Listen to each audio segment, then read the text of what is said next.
All right, the Mets got the win, but it was gutsy. First of all, the offense, it's been fixed. I'm not really concerned with the offense anymore. They scored 10 runs. They allowed 8. And I get that the Mets won the game, but you still have to look at this and be cautious. Sean Manaea is not serviceable. He gave up 5 runs in 3 and 2/3 innings. Like, that's unacceptable to be pitching as bad as Sean Manaea. Both him and Kodai Senga, pretty much the only way that the Mets can win is by getting tons of runs behind them. And again, thankfully they're able to do that today. They won't always be able to just outslug them. You won't always have these terrible pitchers like Charlie Morton on the mound who will just give up meatballs to you and let you win the game. And again, like the Mets, they couldn't hold on to the 6-3 lead. Gregory Soto had an implosion. And then Stanek had a wild pitch, although he actually bounced back nicely from that and earned the win. Next inning, the Mets offense, again, goes back at it again. Soto, 6 RBIs. Very productive day.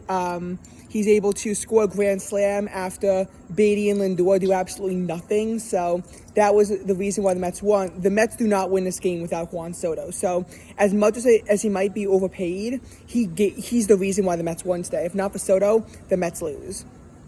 Nice to get some insurance in the 7th. That Turan sack bunt didn't really make sense, but that was why the Mets had 10 runs, and honestly, that could have made a difference.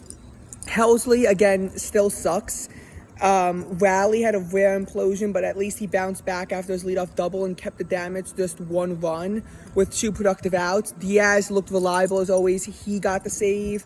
So, again, the Mets bullpen, it wasn't great today. Rogers didn't allow a run, though. That was nice. It was pretty decent. All things considered, 5 1/3 innings pitched and allowed 3 runs. Again, not great, but not horrendous. But Sean Manaea is just unreliable. You cannot have him as an option come October.